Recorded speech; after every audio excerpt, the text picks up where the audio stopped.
Hey there, English learners. Welcome back to the English Podcast with FTJ, your favorite place to improve your English while talking about real-life topics that actually matter. That's right, I'm Evan. And I'm Erin. Today we're talking about something I know a lot of you will relate to being ambitious but lazy. That magic combination. You want success, but when it's time to actually do the work, suddenly your bed is the most comfortable place on earth. Or you open YouTube for inspiration, and next thing you know, you've watched 5 videos on how to be productive, but haven't actually done anything. Oh, that's painfully accurate. But here's the good news. You're not alone. And today, we're going to break down exactly why this happens and how you can actually overcome it. All right, let's start with a question for everyone listening. Think about your biggest goal right now. Maybe you want to start a business, learn a new language, or finally get in shape. You can picture the dream perfectly, right? You can see yourself as that future version of you, successful, confident, totally in control. But then reality hits. And instead of taking action, you suddenly remember you need to check your messages or clean your desk. Or, worst of all, make a detailed plan before you even start. Yep, and that's where the problem begins. We get so focused on planning, preparing, and thinking about our goals that we never actually start. And when we do start, we quickly feel overwhelmed and stop. It's like standing at the bottom of a mountain looking up and thinking, "Oh no, that's way too high. Maybe I'll climb it tomorrow." Exactly. So what do? That's what we're breaking down today. How to work with your laziness instead of against it so you can actually start achieving your goals. Oh, before we dive in, don't forget, we've got a free PDF for this episode. It's more than just a summary. We've added a comprehension exercise and grammar practice to help you improve your English too. So you'll boost both your productivity and your English skills. Okay, let's talk about the science behind this. Why does this even happen? Why do ambitious people struggle with laziness? It's actually simple. Our brains love big dreams, but they hate big effort. When something feels too overwhelming, our natural instinct is to avoid it. Right. It's like your brain sees all the steps you need to take and just shuts down. Think about it like this. Imagine you have to run a marathon 42 kilometers.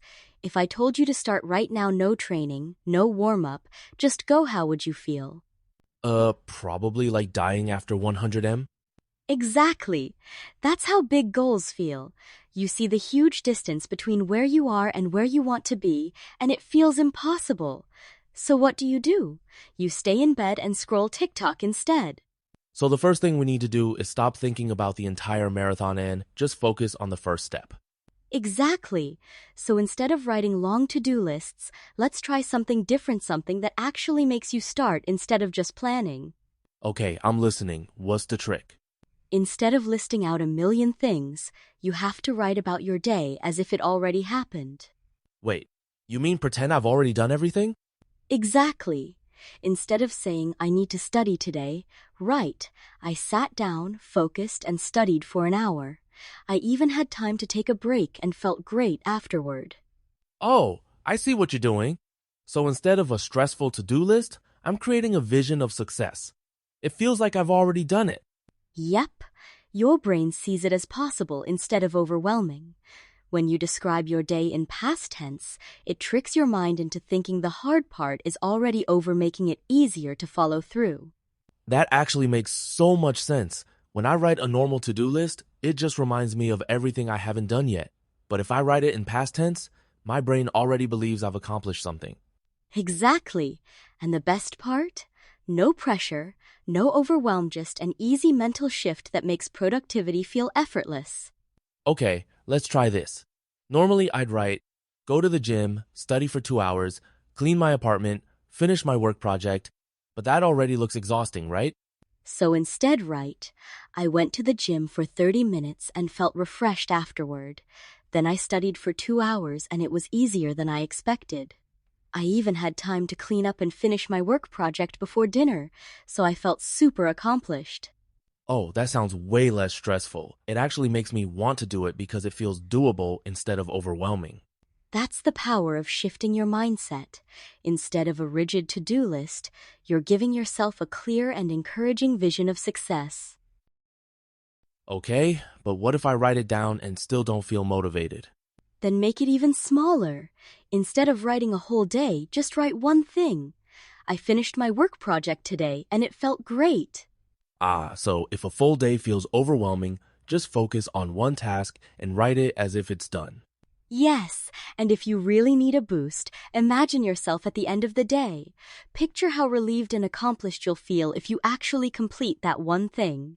Okay, so now I know how to trick my brain into starting, but what if the task itself is just boring?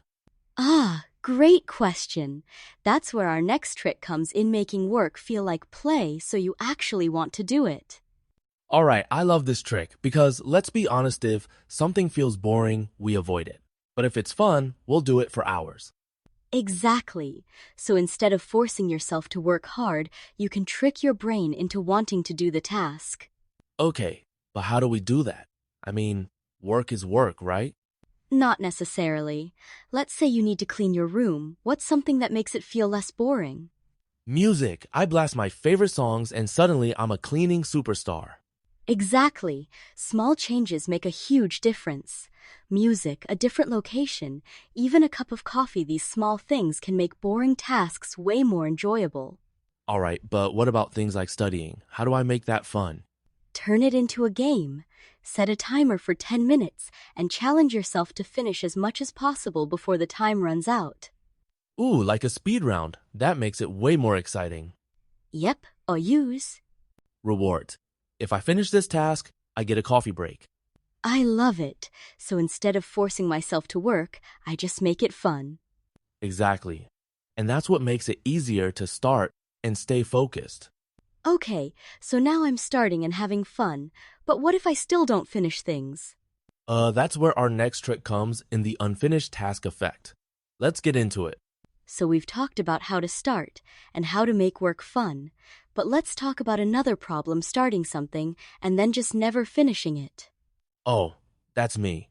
I'll begin something, feel productive for a while, then suddenly lose motivation and convince myself I'll finish it later. But later never happens. And the worst part? That unfinished task stays in your mind, making you feel guilty every time you think about it. Yes, I'll completely ignore something for weeks, but then the moment I try to relax, my brain suddenly reminds me about it. That's called the Zygarnik effect.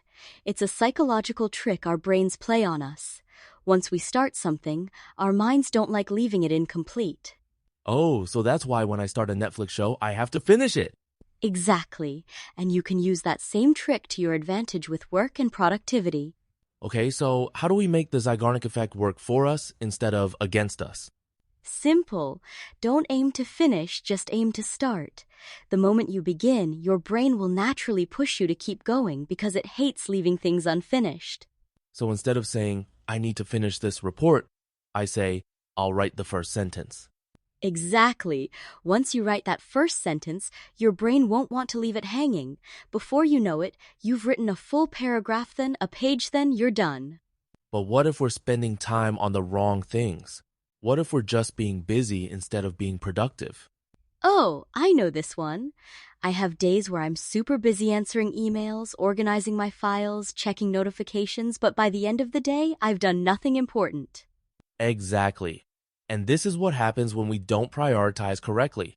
Just because you're doing something doesn't mean you're making progress. Right. It's like running on a treadmill, lots of effort, but you're not actually going anywhere. Perfect analogy. That's why we need the Eisenhower matrix. It helps us figure out what's actually important and what's just wasting time.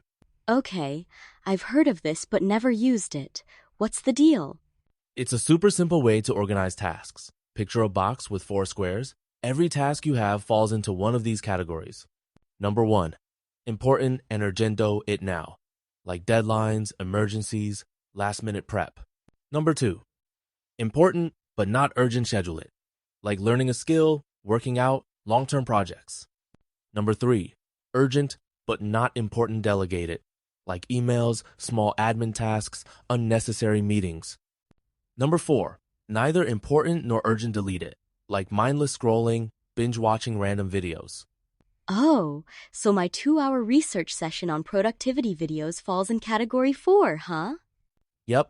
If it's not actively helping you reach your goals, it's probably just a distraction. Okay, so how do I use this? Just write down my tasks and categorize them? Exactly. And once you see where your time is going, you'll realize a lot of what feels urgent can actually be ignored or scheduled for later. That makes sense. So instead of feeling busy all the time, I focus on what actually moves me forward. Exactly. Work smarter, not harder. Okay, but what about people who get stuck because they're afraid of failing? Like, sometimes I avoid things just because I don't want to mess up. Ah, that's a big one. That's where our next trick comes in learning to embrace being bad at something so you can actually improve. All right, I'll be honest. I hate being bad at things. If I'm not naturally good at something, I tend to just not try. Oh, I so get that. And that's exactly why perfectionism makes people more lazy. We don't start things because we're scared of failing.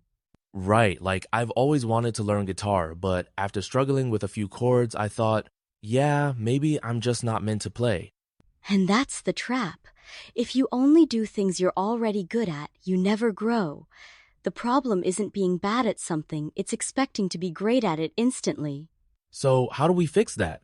The best way to fight perfectionism is to choose something where you don't care about being good. Pick a hobby just for fun. Oh, so I should start something I know I'll be bad at on purpose? Exactly. It can be anything bad: dancing, baking chaotic cookies, drawing stick figures, just something where you can enjoy the process instead of obsessing over results. Wait, so I can just suck at something and have fun with it? Yep, when you stop fearing failure, you start more things, and that's what leads to real progress. Okay, that actually makes a lot of sense. But let's say I get over my fear and start something new. How do I make sure I stick to it and don't fall back into old habits? Ah, great question. That's where our final trick comes in learning how to think like the person you want to become. All right, I'm curious about this one. Are you telling me I need to time travel? Not exactly, but instead of asking yourself, what should I do? Try asking, what would my future successful self do? Okay, I like this. So if I want to be fit, instead of thinking, should I work out today? I ask, would a fit person skip their workout? Exactly. Your brain starts adjusting to act like that future version of you, and the more you do it, the more it becomes a habit. So how do I actually apply this? Simple. First, write down your current daily routine, how you spend your time, your habits, everything. Oh, so I create a snapshot of what my life looks like right now? Yep. Then write down a future self routine, what your ideal, successful version of you would do in a day. So if I want to be a productive person, my future self would wake up early, work with focus, and actually finish projects instead of getting distracted. Exactly. Then compare the two routines and find small habits you can start right now to bridge the gap. Oh, that's brilliant. Instead of waiting for some magical perfect moment to change, I just start acting like my future self today. Yes, and once you start thinking like your future self, your decisions naturally align with your goals. Wow, these tricks actually make sense. No more excuses. Exactly. But before we wrap up, let's break down some of the key words and phrases we use today with our vocabulary expert, Charlotte. Exactly. But before we wrap up, let's break down some of the key words and phrases we use today with our vocabulary expert, Charlotte. Hey everyone, it's Charlotte, and I'm here to go over some important words and phrases from today's episode to make sure you understand them completely. For example, ambitious means having a strong desire to succeed, like when Sarah dreams of becoming a doctor. Another is overwhelmed, which describes feeling too much pressure, such as when someone is swamped with homework and projects. Example: when she heard a loud noise, her first instinct was to run. 1. Accomplished, meaning successfully completed something. Example: after months of hard work, he finally accomplished his goal of running a marathon. 2. Distractions, meaning things that take your attention away from what you should focus on. Example: social media is one of the biggest distractions when studying. 3. Perspective, meaning a particular way of viewing or thinking about something. Example: From his perspective, the problem wasn't as serious as it seemed. 4.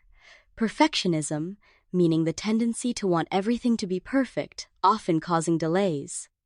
Example, her perfectionism made her spend hours rewriting the same paragraph. 5. Cliffhanger, meaning a story or episode ending in suspense, making you want to continue. Example, the movie ended with a cliffhanger, so now I can't wait for the sequel. 6. Delegating, meaning assigning tasks to someone else. Example, a good leader knows the importance of delegating tasks to their team. 7. Binge watching, meaning watching multiple episodes or videos in a row. Example, she spent the entire weekend binge watching her favorite TV series. And there you have it. These words and phrases will help you not only understand today's topic better, but also use them in real-life conversations. Try them out. That was super helpful. Thanks, Charlotte. Yeah, these words are so useful, especially when talking about productivity and habits. All right, that officially wraps up today's episode. Don't forget to grab your free PDF in the description. It has all the key takeaways and exercises to help you apply these tricks. And if you found this helpful, hit subscribe and share it with someone who needs a productivity boost.